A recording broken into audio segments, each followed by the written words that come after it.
What would you be willing to do to overcome anxiety in your life? I think that one of the keys can be the virtue of humility. Now, it's always good to look at an example in order to see this lived out. And I'm going to suggest somebody who, one, you might not know, but two, if you have just a cursory knowledge of him, you might disagree that he's a great example of humility. And this is St. Charles Borromeo. Now, why might some people say he's not the best example of humility? So he's born into a noble family of Milan.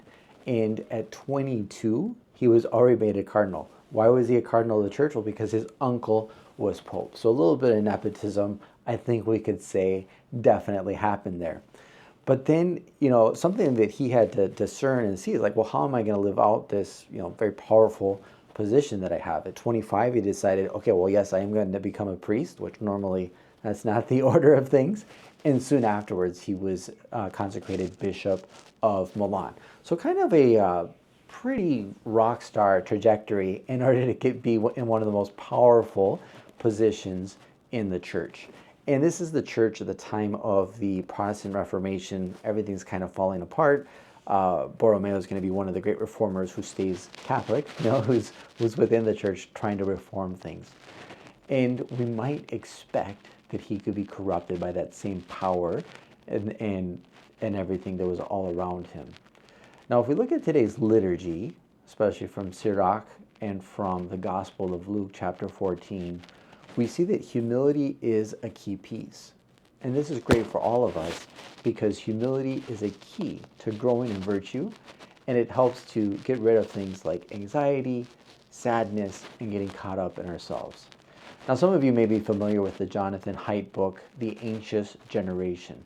There he says, as the Stoics and Buddhists taught long ago, happiness cannot be reached by eliminating all triggers from life.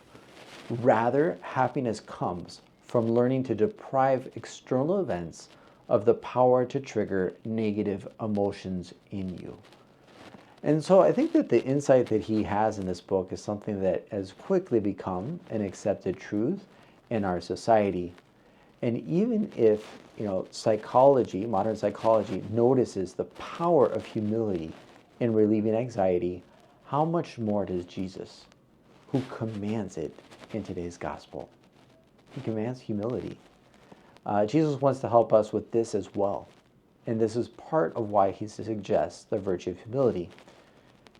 Humility keeps priorities in proper order. It keeps you from being overwhelmed by your own circumstances and instead focuses your attention on God's plans and purpose in those circumstances. It takes your focus off the immediate situation and helps you appreciate what the Lord is accomplishing behind the scenes. So humility is recognizing ourselves for who we truly are. This means recognizing our failings on the one hand, but also recognizing the power of Christ and our gifts and all the good things about us on the other. And this can help us overcome any feelings of inferiority that often lead to anxiety. Pride, this terrible vice, makes us worry too much about status and how others see us. And Jesus tears down that idea in the gospel. Luke 14:8, when you are invited by someone to a wedding banquet, do not recline at table in the place of honor.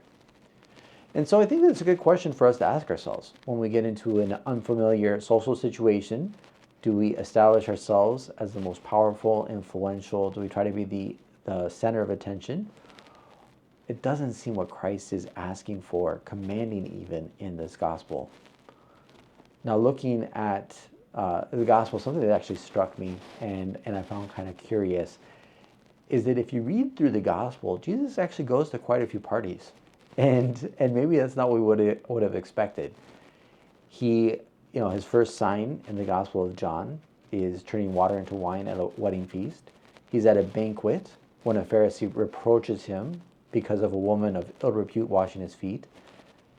And he concludes his time on earth in a Last Supper, right? In the Last Supper, Passover meal with his disciples, where he institutes the Eucharist and the priesthood. But through all of this, how does Jesus act? And how does he expect his disciples to act? Well, precisely in today's gospel, he's teaching them to act with humility.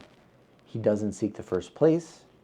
He loves those who are around him and seeks to serve them, giving an example of living without worrying about what the future holds.